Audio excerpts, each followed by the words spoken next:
So can you introduce yourself, please, and tell me when and where you were born? Oh, my name's Sonali, and I was born in Leicester at the Royal Infirmary Hospital in 1978. Oh, lovely. And can you tell me what you do? I'm a playwright. Lovely. Can you please tell me your connection to the East Midlands? Yes, I'm born and bred in Leicester. Born in Leicester, went to school there. I left Leicester when I was 18 to go to university, but my parents still live here, so I've still got a strong connection with the region. Yeah, lovely. Who did you live with growing up? My mum and dad. And what do they do for work? They're both retired now, but my mum was a social worker when I was growing up, and my dad was a lecturer in economics and statistics at Leicester University. That's quite impressive. What's your first memory of theatre? Well, I did not grow up in a theatre-going family in any way. It was not really part of our sort of cultural sort of life at all. I think I went to see Joseph and his Technicolor Dreamcoat at Leicester Haymarket on a school trip when I was, I think, in middle school, and I decided on that basis I did not like theatre. But I really wanted to write, and I was really into films. So I thought I wanted to be a film director first of all, which is not this is still quite outlandish for my family. They thought this was sort of pie in the sky thinking, but I was more interested in films. I studied media arts and specialised in screenwriting, and then quite circuitously ended up realising that I really liked theatre. I just hadn't gone to see the right theatre. And also that actually a lot of my ideas are very theatrical, and that I liked the collaborative nature of theatre. So I sort of drifted into theatre quite organically, really. I'm not trained in theatre. I still often don't really feel like it's maybe like a natural fit for me, like in terms of like who feels welcome in theatre. But I feel like theatre needs to change rather than us changing, if that makes sense. Was there anything about your first experience with theatre that made you think this isn't for me? Did I mention it was Joseph and his Technicolor Dreamcoat? I can't remember who was playing Joseph.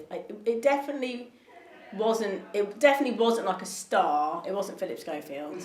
It was Leicester Haymarket. But I can't remember. I just found it very. I hate forced fun, and even in childhood I didn't like forced fun, and I felt like it just made me feel very uncomfortable. And I remember getting the coach back to school afterwards, and one of the dinner ladies who had come with us as like a grown up, to grown-ups keep an eye on us, asking me what I thought about it, and me being like, didn't like it very much, and she called me a miserable sod, and I was like, this is what life is going to be like. So I think it's just it's about, there's obviously theatre is massive, and that wasn't the genre for me or the style for me, and just didn't really, that didn't connect with me. Yeah, well, it's quite interesting that your first connection with theatre wasn't the thing that drove you to the role that you're in now. So what would you say was the main trigger for where you are now? So I started writing, so I specialised in screenwriting as an undergraduate, and I wrote a screenplay, which is sort of like a big historical epic. And I guess once I came out into I moved to London soon after that, and it seemed like not a lot of 21-year-olds were writing big historical epics. So I did sort of get quite a bit of interest, and I got an agent really quickly, and I think now I realise that's quite unusual, but at the time I just thought that's what happened. And I got my first TV commission almost straight away, which is also really strange. Not that it was ever made. I was in like development hell for about 5 years, but it all seemed like, oh yeah, this is what you do. And then it started to get harder, because actually it's really hard. It doesn't really work like that. And then I found that I got regular work through radio drama. So I did a couple of things for Radio 4, and then BBC Radio Drama Birmingham was starting a new, what I would call the Asian Urban Archers, called Silver Street, and they were looking for a core team, and they put me on their core team. So I was able to be, like, really luckily and unusually like a working writer from that point for quite a few years, because I had regular commissions from them. And that's when I started to sort of explore a bit more about what I wanted to write, which is, I think, really crucial. And that's when I first started writing for theatre.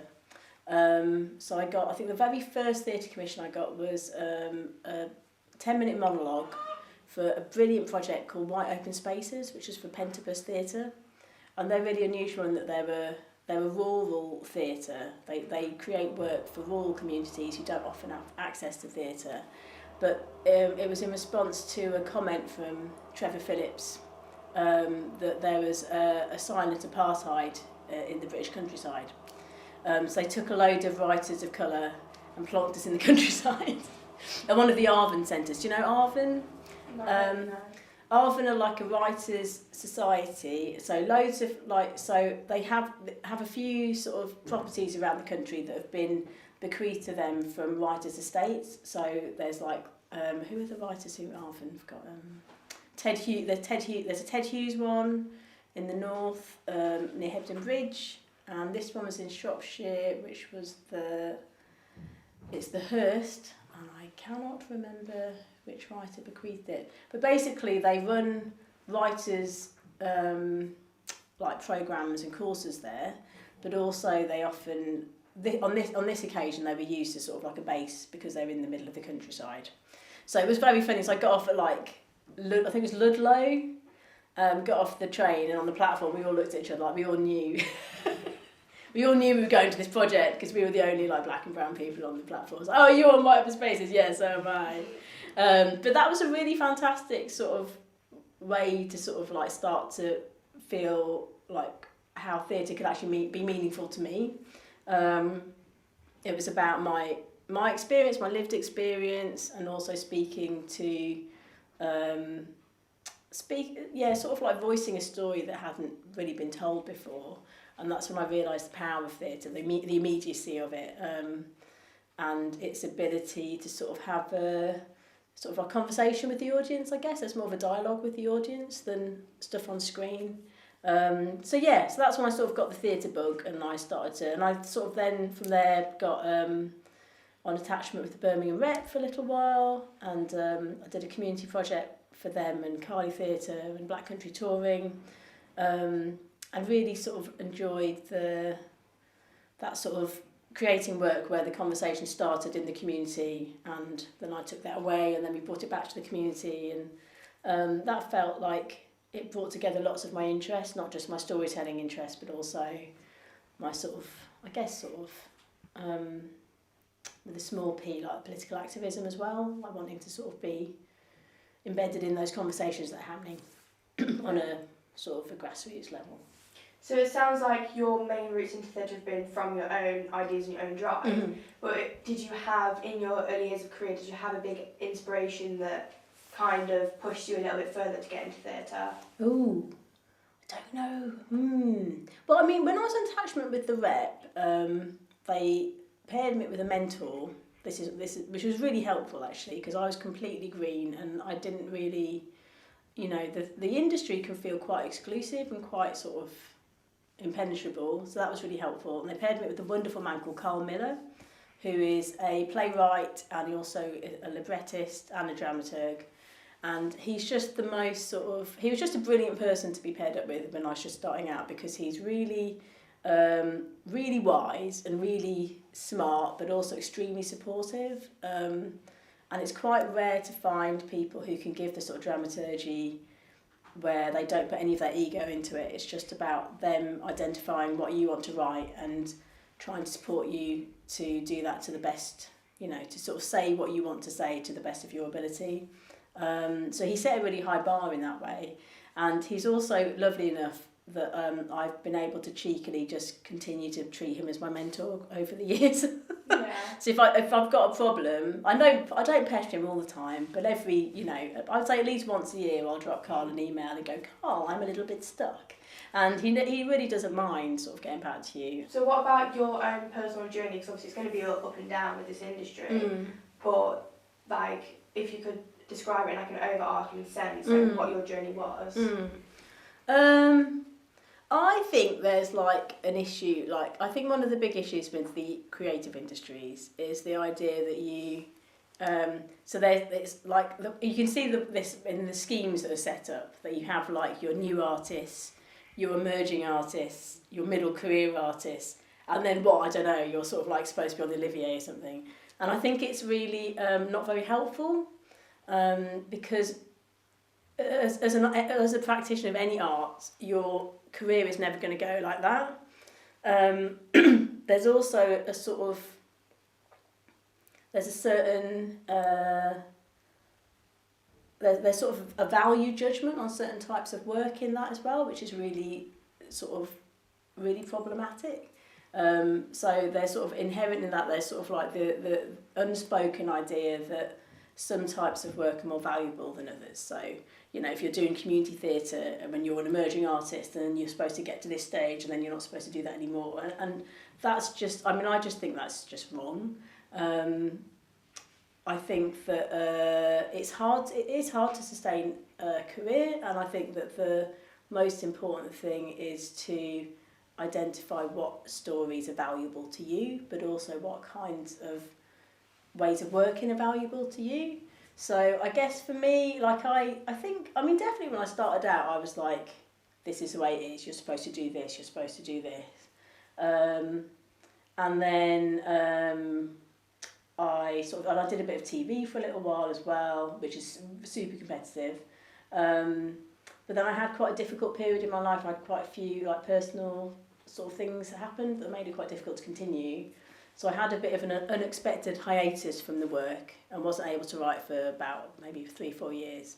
And then when I came back in, it just seemed very clear to me that sort of, the competitiveness is not very good for anybody and it's sort of meaningless.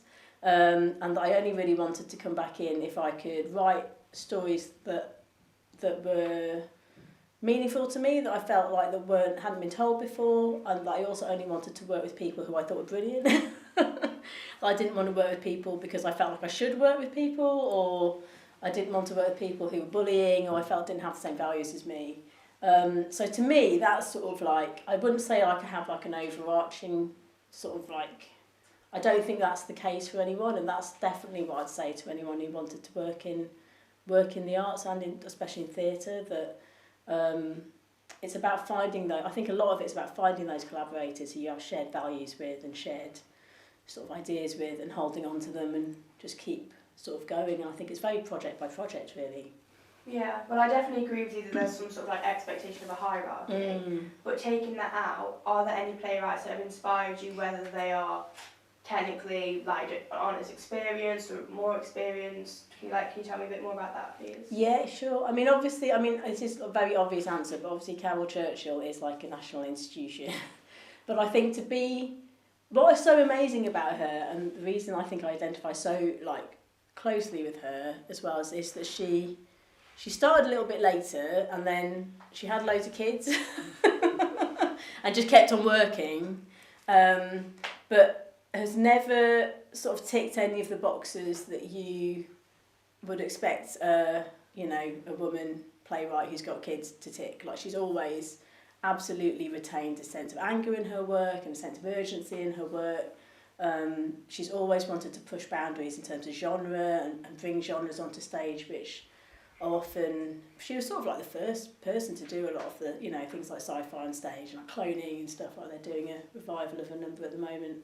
But I think the fact that she, her most recent work is as powerful as anything else you'll see at the moment. She just still absolutely can sort of explode the society we live in and find ways of telling stories in ways that so I think she's fantastic, and I find her inspiring on lots of different levels. I love Debbie Tucker Green, I think, for similar reasons, in that she sort of like minds she has a sort of a very specific vision for how she wants to tell stories, and very clear sort of political agenda as well, which I think is really important for those stories to be told. When did you realise that you had a knack with playwriting? Oh, well, I was really interested in film from quite a young age, and I was like mucking about with my dad's like video camera and stuff from like sort of middle school onwards, and making little short films with my friends, and we'd write scripts and stuff, and I guess I sort of like realised it was usually me that was writing the scripts. That was a bit I actually really loved like doing like camera operating and like directing and stuff as well, but then when I sort of got to, and I was really clear that I wanted to sort of go into sort of something to do with the media, which my parents were not happy about at all. Although they were very supportive, they let me go and do it, but they didn't think, I think they were quite nervous about the employment possibilities, which is not unfounded worry. But when I got to university, I directed a few short films, and I found that I realised I wanted to be part of the gang, and actually when you're a director, you're really not part of the gang. You're sort of like quite removed, and I found it really uncomfortable, and I realised that maybe it wasn't actually a very natural fit for me, and so I specialised in screenwriting as opposed to directing, which is what I thought I was going to do, and really enjoyed writing, especially enjoyed writing like a full length thing where I just got to I just loved the research and the sort of fully immersing yourself in a first draft, and I really liked the rewriting process, which I think is quite unusual as well. So I sort of realised that maybe writing was a good, was a sort of a natural fit for me. But like I said, I didn't really make the connection between that and being a playwright for a few years still. I sort of like wrote a few screenplays, wrote quite a lot of radio drama, a bit of TV, and then it was after I wrote probably after I worked on White Open Spaces, and then I wrote my first full-length play when I was on attachment with the Birmingham Rep, and just sort of like really started to enjoy the form and started to go and see more theatre. I think that was also the thing, like I started to go to see shows with people who knew more about theatre than me, so could take me to see shows that I enjoyed. And I started to realise that there was something about like I just really love how like expansive the storytelling can be in theatre, how bold you can be in form, and I realised that a lot of the stories I wanted to tell were would really only really work on stage. So yeah. That was it took a little bit of time for me to realise that was sort of like my main focus, that would be like my main sort of home, but it's worked out quite well so far. I'd also love to know more about your writing yourself. So what's kind of the style you normally go for? I'm really interested in, there's a few things I often come back to. I really enjoy playing with sort of realism and domesticity coming up against sort of fantasy, and sort of sort of fantasy and sort of dreamlike sort of stuff. I'm really sort of interested in where that line between fantasy and reality, which can be done really well on stage. I think it can remain very ambiguous on stage, which really appeals to me. So I often come back to that.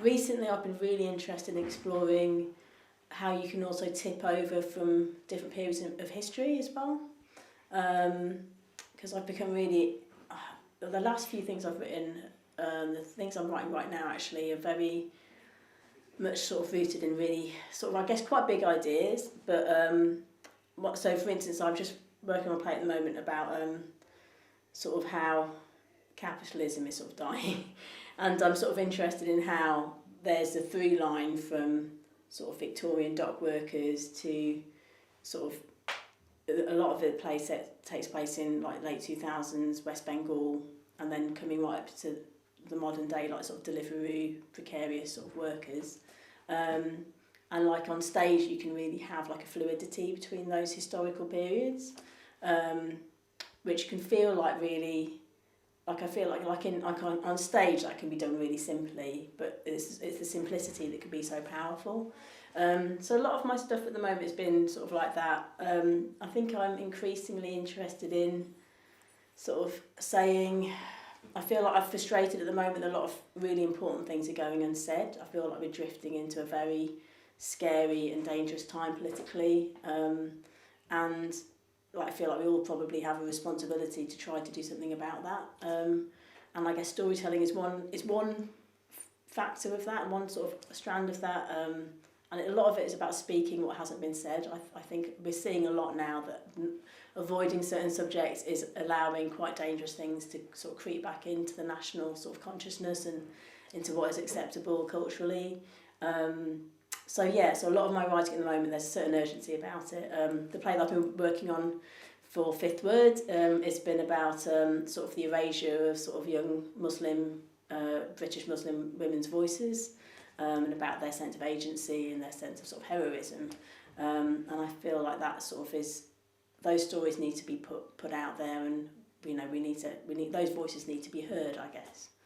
Yeah, so you mentioned that you're currently on quite a few writing projects. Can you tell me through your process, where do you start? So, depends on the project, but there's always some research.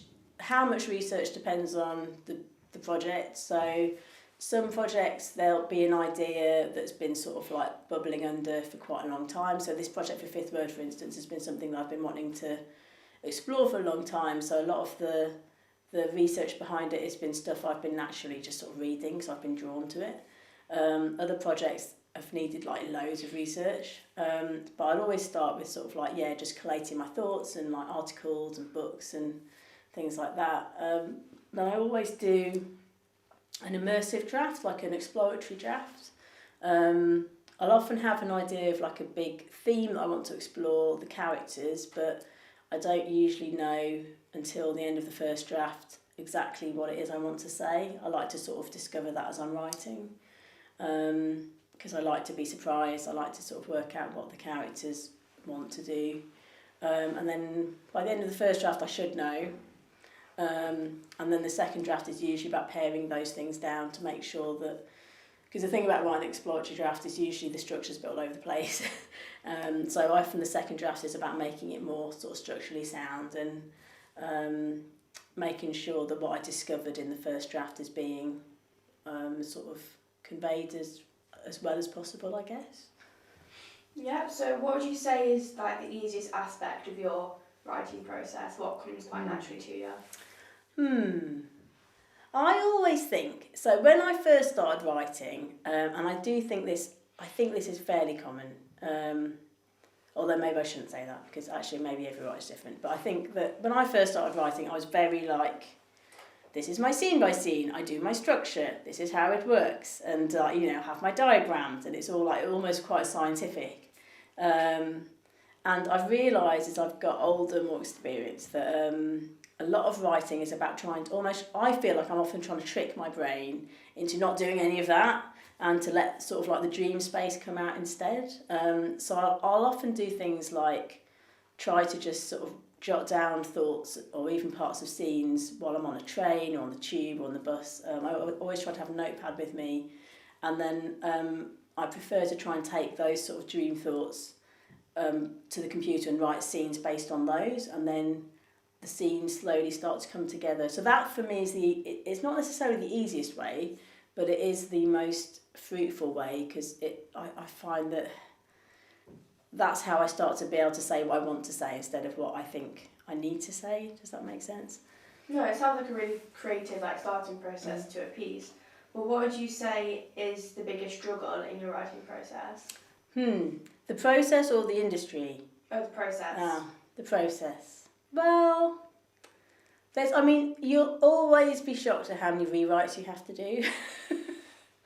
I did a rewrite on something last week, and I was looking through, and I was it's draft 11, which is actually nothing, but it's that's just it's quite typical. And I think that for me, there's a few, I often need a bit of time and space to be able to go off and rewrite. So having to rewrite in the rehearsal room is really difficult for me, although often that's expected. But I find it difficult to be able to get my thoughts in order without a little bit of space and distance. So that can be quite challenging. And in a similar way, having to do rewrites back to back. So a bit of time away between drafts, I'm sort of fine. Having to do a rewrite immediately can be a little bit more difficult, which is partly why theatre suits me better as well, actually, because because I really want to retain that, the thing I said like first about trying to keep that dream space, I always want to retain that in a rewrite as well. And the more pressured you feel into doing a rewrite quickly, the more you start to turn to diagrams and, you know, all of your structural stuff, which I'm always very conscious about trying not to sort of even out some of the sort of the more, I guess, the edges, you know, sort of spiky edges that come up. Those are sort of, I want to keep those. I don't want to sort of like flatten them down by doing the good play, I guess, is why. The well-made play is not necessarily the most appealing thing to me. No, that's really interesting.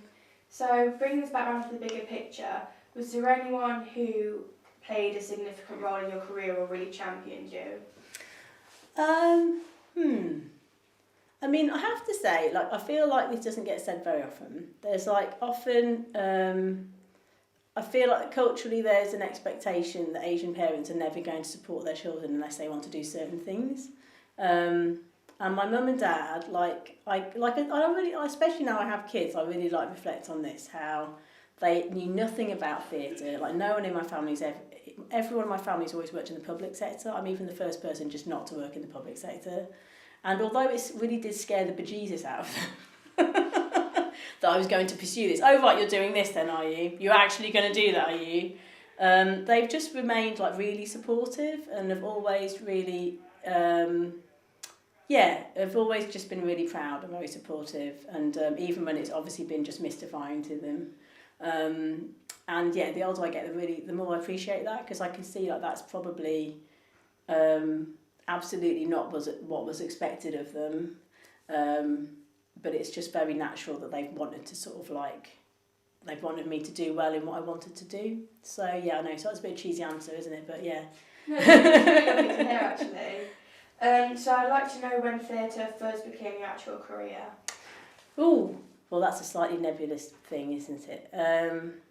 I mean, when I had this sort of like a sort of slightly forced hiatus, came back into writing, and was in this slightly weird position where I had been a professional writer like a few years before that, and then came back into the industry thinking, how the hell did I ever get anyone to pay me to write? It was just like, how did I manage that? Like, and I didn't know if I could still write, honestly. Our eldest daughter Leela was extremely premature, and she'd been in hospital for like three and a half months. And I'd sort of been just jotting down stuff when she was in hospital, but not really with a view to anything, just because it was sort of like, you just sort of need to keep busy. And then when she came home, she was really tiny, and there was sort of like, she was quite high needs. She's fine now, but she needed quite a lot of support, and I was at home with her by myself quite a lot. I just started to compulsively turn these bits and pieces into a play. And that's when I slowly started to realise, maybe I actually am still a writer. And I sent that out to a few people, and it sort of got like a reading, and it started to get a little bit of... So it very slowly, it took a long time to get back into the industry, but very slowly started to sort of like snowball. I started to get commissions again and attachments and stuff. So I don't think I could put like sort of like a specific date on it, but it probably took about another year or two after I'd written that to try and just see myself as like a professional writer again. So I've had this really weird career basically, because I sort of have had two stages of my career. Yeah. I'm in stage 2 now. So what gave you the confidence that made you think, yeah, like this is what I'm going to do, I'm going to pour my all into this as a career? So in stage 1, it's just cockiness, being young, and just sort of being really just full of like, just brass neck basically. And then stage 2, I think I just didn't really feel like I had anything to lose really. I was like, there's stuff that I didn't see being made, what I wanted to see made. There's stories that I wanted to see that weren't being told. So I was just like, I'm just going to write those then. And if it doesn't work out, I'm going to probably have to get like a proper job. Because I sort of had this sort of like window where I couldn't work anyway because I was having to look after Leela. So that was sort of like my sort of window where I was like, well, I'll see how it goes. And then when I get to the end of this period, if it doesn't work out, I'm going to probably have to be a chemistry teacher or something. Not chemistry. Why would it be chemistry? I'm terrible at science. But like get a proper job basically. But that's sort of like the sort of the contact that made with the industry and the interest I got off the back of that enabled me to slowly start to sort of see myself as a writer again. Yeah. So you've mentioned quite a few struggles in your career. There's like bringing up your family, just time in general and stuff. But was there ever an event that happened or something where it made you think, do you know what, I can't do this, like the biggest setback in your career? Yeah, well, I did stop writing. I stopped writing for about 3 or 4 years. We had a really difficult bereavement and I just couldn't really write anymore. And I think there's something about being a freelancer in any field, actually, which does leave you quite vulnerable to things like that. Obviously, it would be crap for anyone, obviously, but there's something about the lack of... There's really no security as a freelancer. So if disaster strikes... then there isn't really a backup. So I think that's also a big reason why I think like I feel like my sort of interest in politics is completely wedded with my writing and also just my position as a theatre maker. All those things are intertwined. Like, you know, wanting to be creative shouldn't be linked to being precarious. No one should actually be in a precarious situation like that. So that's sort of become more of a drive, if anything. But it was, I didn't think that I would write again at that point. It was a genuine surprise when I started to write again. Yeah, so when you have, as you said, these disasters, whether they be big or small, how do you cope and how do you like bounce back from that?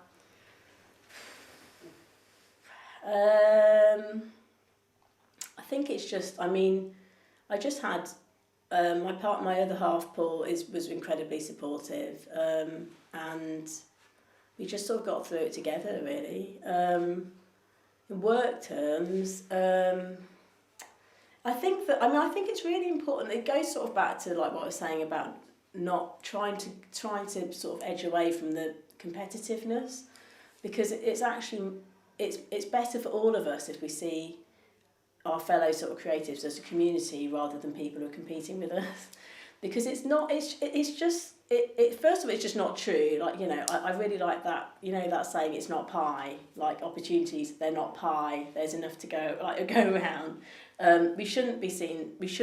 I know that it's obviously like natural because we're freelancers, but if we see each other as a community and people that we can collaborate with and bounce off and who we have a connection with artistically and also in terms of our sort of like status as freelancers, then that gives us more support as well in times like that.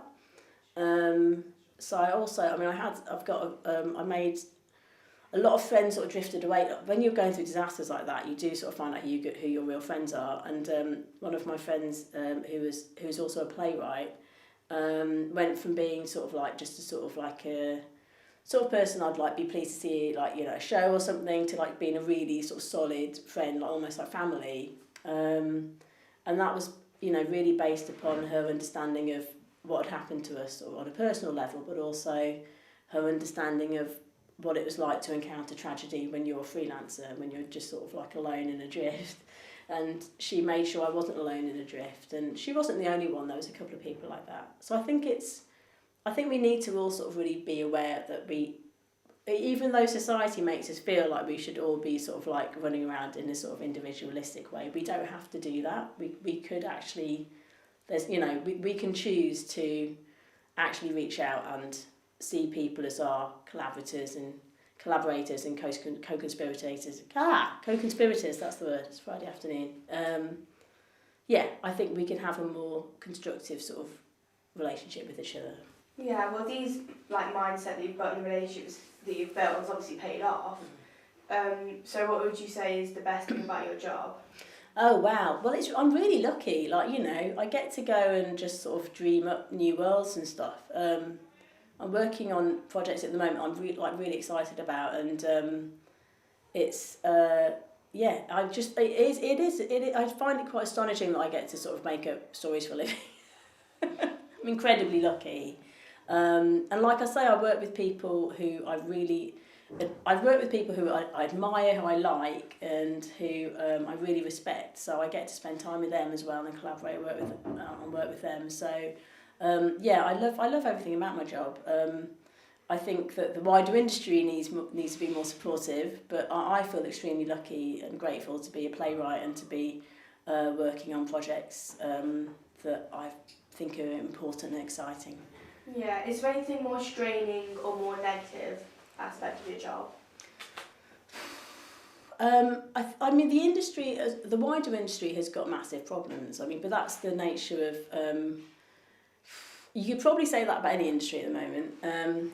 But I feel like we're at such a precarious point at the moment where we are, we've got a really scary hard right government who are enacting the sort of policies that when I was growing up as a child, like the BNP used to go around fantasising about, like our government just doing those things. I would like to see like the wider industry, people in positions of power, recognising that our culture has a responsibility to respond to that, to react to that in a way that holds the government to account instead of just sort of appeasing it. I feel like that's really important at the moment. You can sort of see, I feel like you can sort of really see how British culture props up some of these ideas. And it's not to say it's not to say that we do as individuals. I think there are loads of writers and directors and producers who are really actively trying to sort of question this and trying to help grow a movement to resist that. But I think the sort of the industry proper, the grown up bit of the industry, they need to do a lot more. They need to recognise that that's actually we need to have a much greater relationship between the sort of the big institutions feeling like they belong to us as the British public than it happens at the moment. I feel like they have more responsibility to question those sort of toxic and things that are happening to us. Yeah, well, obviously you're very politically engaged and that's absolutely fascinating to listen to, and that must reflect in your work somehow. So, who are the kind of people that your work speaks to, your plays? The people I want to come to my plays are the people who think they don't like theatre. They probably would have been me in my teens, people who don't necessarily feel. Those are the people who think that theatre's not for them. But that's who you want to come and see your plays. I think a lot of writers would say that though, and of course the people who go to theatre all the time are very important. But it's I think though it goes back to that sort of thing about when we talk about hierarchies, that theatre shouldn't be seen as something that is exclusive. So I guess people who. And I think for me, the reason I write a lot of things I write is because I'm trying to write for an audience that isn't always necessarily written for. I usually when I go to theatre, I don't really feel like I am the intended audience. I'm trying to write for people who to see themselves on stage, I guess. So how exactly do you want people to connect with your plays? How?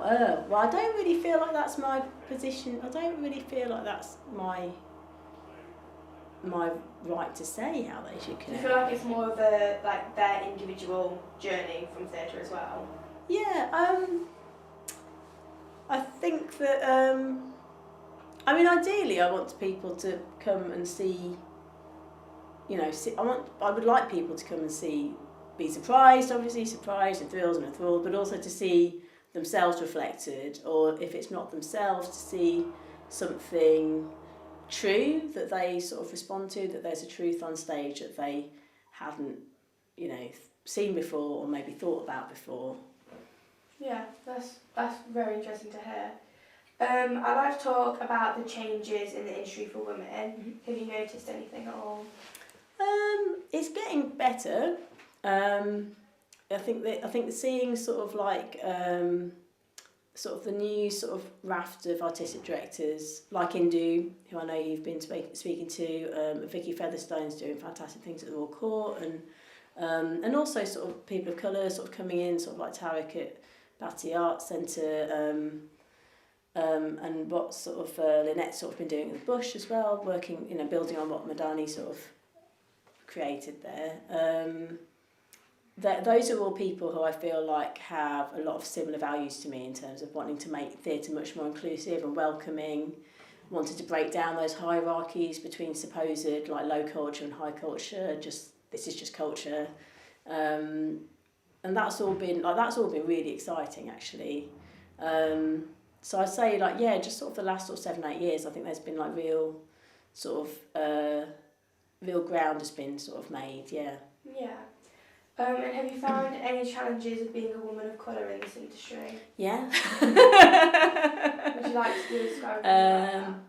There's like different. So this is also what I think it goes. I think I've noticed it happening less as these sort of things have been. So I think at the beginning, definitely when I first started out, there was an expectation of what I would write. Of what my writing, there's always that thing about what your writer's voice is, and it's like when some of the people I spoke to, when I figured out what they believed my writer's voice was, I'd be just appalled. Like I was just like, oh my god. I won't name any names, but like working in TV, for instance, there was definitely a feeling that I was there to write some Asian characters, and I just found that really insulting. And I was like, I'm not an anthropologist, I'm a writer. I'm not here to sort of convey. First of all, no one can speak for their whole community anyway, so it's like it doesn't even work. But also, you're not there to try and convey, like you're not there to try and channel like a certain type of sort of cultural background. You're there to tell stories, and you're there to tell universal stories, because that's what all writers want to do, right? So I think that has been at the beginning. That felt really limiting and quite. That felt quite oppressive. But like I say, that's partly why artistic directors coming in from all different sort of backgrounds has been really helpful, because I think those sort of assumptions are changing. It is harder. It's harder to get your work produced, I would say. I think that there is still something unspoken about what constitutes a risk. And that also then goes hand in hand with like our arts not being very well funded anymore. The state doesn't think that it's worth subsidising the arts, when actually we're one of the most sort of like productive and profitable industries in the country. But that then means that the sense of what a risk is passed on to producers, and I think being a woman of colour who wants to sort of maybe write more political work or more formally inventive work and stuff can all be seen as a risk, and you can sort of see that a little bit probably in programming and things. I think it probably has taken me longer to sort of like get produced and things like that. But those things, but it's hard, that's sort of like, it's hard to sort of prove that sort of stuff. It's just more of like a feeling. But I think if you spoke to most artists of colour, they would probably say something similar. Yeah, well, I'm sorry you've had to go through disadvantages, but obviously I feel like it's made you more strong and more resilient. But would you say there are any advantages of being a woman in your role? I have to say, like, I was speaking to someone the other day, and I was saying, I think I'm only working with women at the moment, actually. And I think the advantage is you get to work with other like brilliant women, and you understand each other. I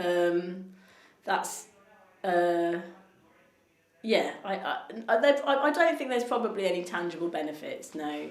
But I think I tend to be drawn to working with women directors, and I tend to write for women. It's not like a conscious thing. There'll be the odd token man, but there's like they're off. A lot of my work is like is for women, and so I don't even really think about it, and then actors will come in and say like they're not getting these sort of roles, and I find it really shocking actually. But no, anyway, I think that working with other women, that's the best thing about being a woman. I definitely agree with that. Would you say there are any disadvantages being a woman in your role? Yeah, there's a lot of there's I think there's that sort of like subtextual stuff, like it's not sort of like voiced, but things like unfortunately, because I'm a woman and also because I'm a freelancer, so my other half actually is a contract worker, so, but compared to me, he has a grown-up job. But for for all sorts of reasons, the childcare is it falls mainly on me, and that can that's the case for most women who are parents, and that can be a real factor, and that definitely can have an impact upon whether you can say yes to work, whether you can manage to attend meetings and workshops and rehearsals and things like that. So yeah, I think those sort of things I think those sort of challenges fall more on women's shoulders. Yeah, I agree with you. So if you had a magic wand and you could change one thing about the industry, what would that be and why? I would probably It's all about the economics, really. It's like we need to have I guess what's the one thing that would really make a difference? Let me think. I just want to say universal basic services, but that's more for everyone. I guess if there was like proper if you go to countries where the arts are really valued, like places like Germany and like France, where there is massive amounts of state subsidy compared to Britain, where you could be an artist and survive on your artist salary or get a sort of be helped to be an artist, then I think that you can sort of see the difference that makes in terms of the risk that people that can take, about the stories that are told, about what the sort of cultural landscape looks like. I guess that would probably make the biggest difference. I'd probably want to make a few though. This magic wand is rules apparently, so. What would you say is your greatest achievement? I don't know. I think probably just keeping going. Because I really didn't think I would at one point. So I think probably just having believing that I could keep doing it, I guess. Because I think there were points where I definitely didn't think that I could. So yeah, I think just keeping on. Yeah, it's really interesting you said that, because that's been a reoccurring theme with that question. Yeah. Is there a play that you're most proud of? It's always probably like the one on writing. You always think the thing you're writing is the best thing. It's like the newest child. No, don't say that. That's a terrible thing to say. It's like the newest toy. That's what I mean. And I don't know. I think I've definitely, like, everything I've been writing recently has been like more ambitious than the last thing, which is sort of like I've been really enjoying that. So the play that I've just written on attachment with the orange tree, which is sort of about it's about being able to imagine an alternative to capitalism, and it's about sort of like the labour movement and sort of about Bengali folk theatre. And when I first started writing it, I didn't know if I could write it because it felt like a little bit too much. But that at that point was the most ambitious thing I'd ever written, and it just won the Sonia Friedman production award at the end of last year. So I was like really chuffed about that, because it felt like I'd set out to do something quite ambitious, and it felt like it was sort of starting to come off. But I'm now writing something more ambitious than that. So I think I don't know about pride. I don't know about that, but I feel like I'm getting more confident, more and more confident about what I can tackle, and that's sort of like I definitely want to keep sort of doing that. Yeah, I think that's really important to be ambitious in this industry. How would you suggest a young person like us would get into the industry? I think it's I'd go and see if you want to get into theatre, go and see loads of theatre. Work out what kind of theatre you like, because it's like I think you can sort of feel like you should like things, and I think it's really important to work out what you like. Not necessarily you just copy it or anything, but obviously you're going to like things that you're drawn to, and you can start to sort of like see what you might want to, what your preoccupations are. If you want to, you mean as a playwright, yeah. And then I would like It's really helpful to do like there's some great writers groups around, and I found those to be really helpful. Going from sort of like community groups up to sort of like some of the smaller venues at like Royal Court, National Theatre, but it's good to apply for all of those things, I think. They're always looking out for sort of like new voices and stuff. But the most important thing about those, which you could probably do yourself, is if you know there are a few of you that want to write, I think getting together and reading each other's work and honestly sort of like responding to it is really, really helpful.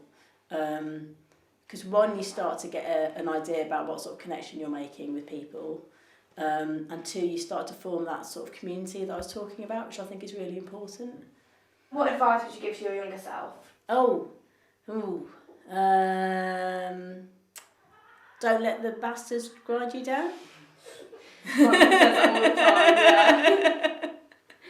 And lastly, is there anything that you'd like to talk about that I haven't asked you today?